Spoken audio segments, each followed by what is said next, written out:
আমতারেক নামে একটা লোক শুধু জামাতের সমালোচনা করে, জামাতের আমলারা নাকি তেলের পাম্পের তেল চুরি কইরা মানে তেলের দাম বাড়াই দিয়েছে। এবং কি দেখলাম রাশেদ প্রধান এই কোনো আমরা চাই না কোনো সম্মানী ব্যক্তির কুরুচিপূর্ণ বক্তব্য দেখ, এটা ঘৃণা করে প্রত্যাখ্যান করি, কিন্তু মত সৃষ্টি করছে ওনারা না বলছে যে মত সৃষ্টি হতে দেবে না, কিন্তু এখন মত সৃষ্টি হচ্ছে। এর আগেও কিন্তু অনেক নেতা কর্মী কিন্তু প্রধানমন্ত্রী তারেক রহমানকে নিয়ে কুরুচিপূর্ণ ভাবে বক্তব্য দিয়েছে, তখন তো কোনো কিছু বলে নাই, তখন তো কিছু করার সাহস নেই। আচ্ছা যাই হোক, এতটুকু আমরা আজকে প্রশ্ন। কিন্তু এই আমতারেক কোথায় থেকে এই দালাল নামলো? সে সরকারের সমালোচনা করে শুধু জামাত, খালি জামাত স্বপ্নে দেখে জামাত, সে একদিন গণপিটুনি খাইবে।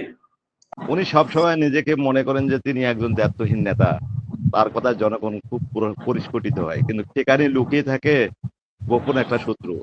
আজকে রবি ভাই কথা বললেন ধর্ম নিয়ে, খুব সুন্দর লাগলো, কিন্তু ধর্ম থেকে নিজেকে কতখানি পরিচর্যা করেন।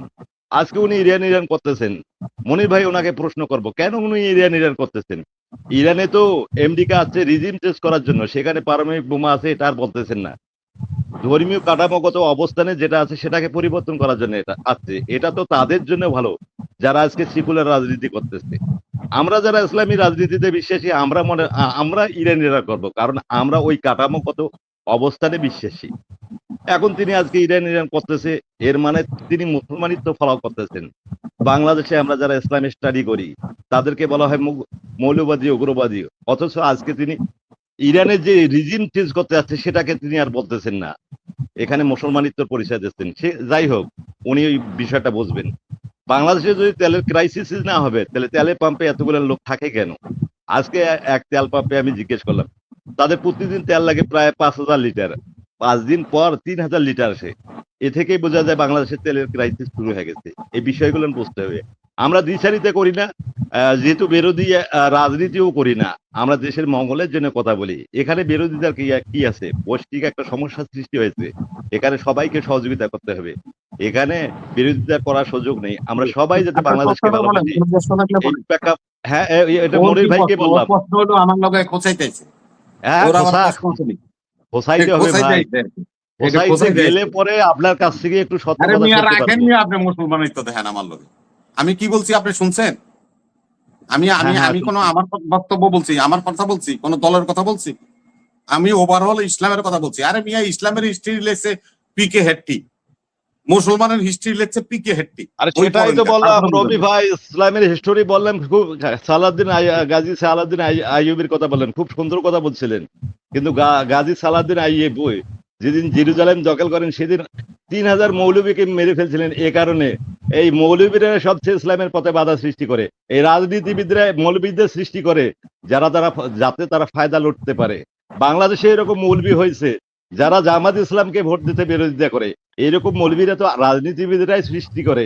এই জন্য আমরা এই রাজনীতিবিদদের অনেকটা সেই খারাপ দৃষ্টিতে দেখি, যেটা ইসলামের পথে তারা বাধা সৃষ্টি করে। না না না, ইসলাম আপনার কাছে আপনি ইসলাম লিডস নিয়ে আপনার পকেটে রাখেন। হ্যাঁ, এইভাবেই কথা বলবেন। ইসলাম আপনারা কি বলছেন? এখন আপনি সত্য কথা বলে ফেললেন, এটাই আপনাদের রাজনীতি। ধন্যবাদ সবাইকে।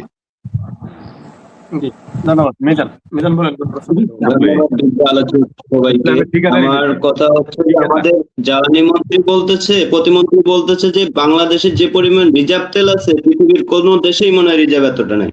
বাস্তব চিত্র হচ্ছে আপনি দেখেন যদি রিজার্ভ থাকে তাহলে কিন্তু আজকে সব ধরনের জ্বালানি তেলের দাম বৃদ্ধি পেয়েছে, সরকার বৃদ্ধি করেছে, আজকে কিছুক্ষণ আগের খবর। তো এর প্রভাব বিশ্বের যুদ্ধের কারণে এটা, কিন্তু তবে আমাদের জ্বালানি প্রতিমন্ত্রী যেটা বললো এটা কিভাবে দেখতেছেন? আমার প্রশ্ন হচ্ছে নাসিরউদ্দিন জাহাঙ্গীরের সাথে। আর দ্বিতীয় প্রশ্ন হচ্ছে ঢাকা শহরে 100 টাকার নিচে কোনো সবজি নেই এবং প্রতিটা দ্রব্যের বেশি। আপনি 1 কেজি পেঁপে কিনবেন 100 টাকা কেজি, ডিম কিনবেন 135 টাকার ডজন।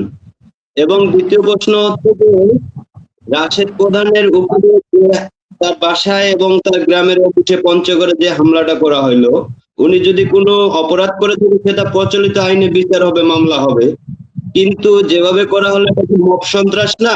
নাসিরউদ্দিন জাহাঙ্গীর স্যারের কাছে প্রশ্ন। ধন্যবাদ। আমি অনেকক্ষণ থেকে শুনতেছিলাম, মোটামুটি শুনলাম রবি ভাইয়ের কিছু কথা। রবি ভাইয়ের সাথে আমি কিছুটা একমত। সেটা হচ্ছে যে তেলের যে সংকট, এখানে কোনো সন্দেহ নাই। কারণ তেল আমাদের, আমার রংপুর থেকে বলছি ভাই, আমি রংপুরের মানুষ, আমি রংপুর থেকে বলছি।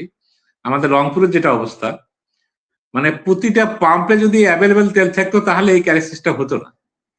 প্রতিটা পাম্পে তেল দেয়, মানে পাম্প আছে, মনে করেন যে আমাদের রংপুর শহরে তকরিবান 10টা পাম্প আছে, 10টা পাম্পের মধ্যে ওরা তেল দিচ্ছে 3টা বা 4টায় তেল দেয়।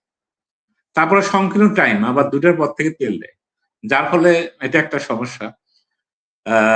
তেলগুলো যে অ্যাভেলেবেল হতো তাহলে হয়তো বা একটা লিমিট করে দেয়। তা আমার কাছে সবচেয়ে বড় দুঃখজনক হলো যে আমরা আশা করছিলাম যে বিরোধী দল এবং সরকারি দল উভয় মিলে যেটা জাতীয় সংকট, এটা কিন্তু জাতীয় সংকট ভাই, শুধু বাংলাদেশে নয়, সারা বিশ্বের মধ্যে সমস্যা এটা শুরু হয়ে গেছে। দ্রব্যমূল্যের ঊর্ধ্বগতি, এটা শুধু আমাদের বাংলাদেশে নয়, সারা ওয়ার্ল্ডে শুরু হয়েছে। আজকে আমি 2-3 দেশের বন্ধু বান্ধব যারা আছে তাদের সঙ্গে কথাবার্তা বললাম, তারা ওই একই কথা বলছে, সব জায়গায় সমস্যা কিন্তু শুরু হয়ে গেছে। এটা আমরা সবাই বুঝতেছি, এটা বুঝতে হবে আমাদেরকে। কিন্তু তার মধ্যে আমাদের ধৈর্যের অভাব। আর আমরা তো বাংলাদেশের মানুষ, মনে করেন যে 110% ইমানদার মানুষ, শুধু 100% না, 110% আমি বলি। তার কারণ হলো এটা, কারো চিন্তা ভাবনা নাই যে আমি এ যাবৎকালে আমার মনে হয় প্রতিদিন আমার তেল লাগতো কন্টিনিউ, আমি জানি আমরা 10,000 টাকার তেল কিনতাম, আমি মাত্র তেল কিনছি 1,000 টাকার এ যাবৎকালে। আজকে তার মধ্যে আজকে শুধু 400 টাকার তেল পেয়েছি, তা ওটা মেহরবানি করে 200 টাকার তেল বাড়ায় দিচ্ছে।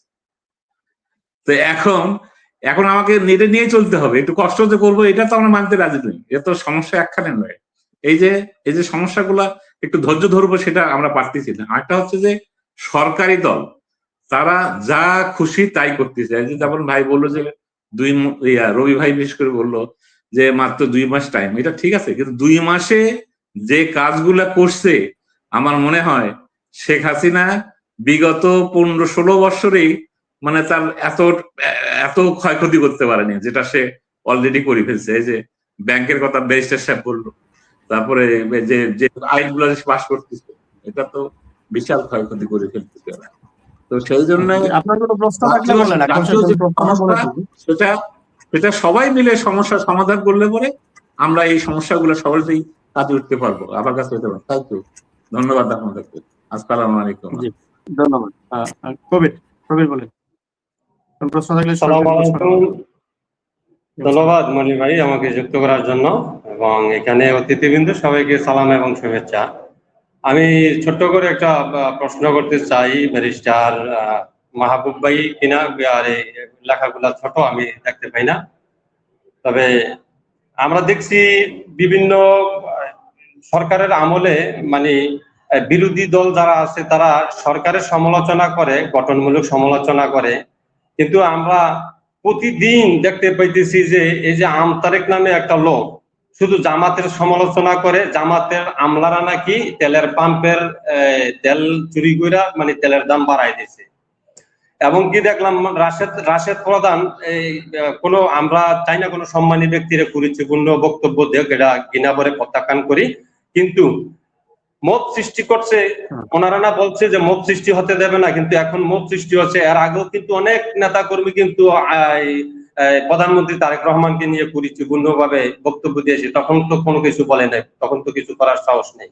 আচ্ছা যাই হোক, এতটুকু আমরা আজকে প্রশ্ন। কিন্তু এই আমতারেক কোথায় থেকে এই দালাল নামলো? সে সরকারের সমালোচনা করে শুধু জামাত, খালি জামাত স্বপ্নে দেখে জামাত। সে একদিন গণপিটুনি খাইবে,